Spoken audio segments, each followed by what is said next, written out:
Good morning everyone. I am Shambhavi. Today we are doing a debate on impact of pandemic on Indian economy. COVID-19 is not only a global pandemic and public health crisis.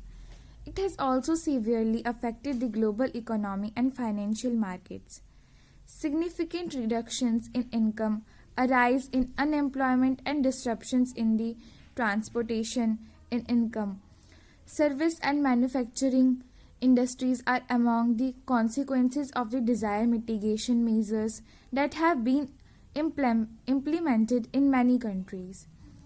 It has become clear that most governments in the world underestimate the risk of rapid COVID-19 spread and were mostly reactive in their crisis response.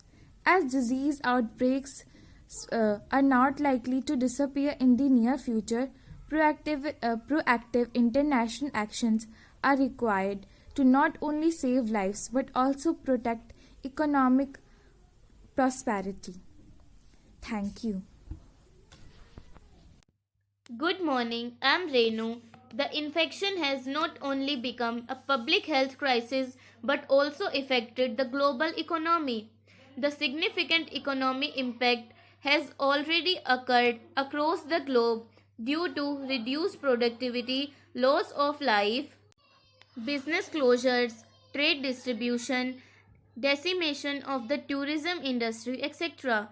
COVID 19 may be that a wake up call for the global leaders to identify cooperation on epidemic preparedness, provide the necessary financing for international collective actions. Good morning. I am Deepika Tyagi, and in addition to the substantial burden on the healthcare system, COVID 19 has had major economic consequences for the affected countries. The COVID 19 pandemic has caused direct impact on the income due to premature deaths, workplace absenteeism, and reduction in productivity, and has created a negative supply shock with manufacturing production activity slowing down due to the global supply chain disruption and closure of the factories. For example, in China, the production index in Feb declined from more than 54% from the preceding month's value. Good morning, I am Tanya. Global financial markets have been heavily impacted by effects of COVID-19 spread as the numbers of cases started to increase globally, mainly in US, Italy, Spain, Germany, France, Iran, and South Korea. The world financial and oil markets significantly declined. Larger economic problems are associated with the current and potential future demand for oil, translating into fluctuation in oil prices due to reduced economic activities driven by COVID-19 pandemic.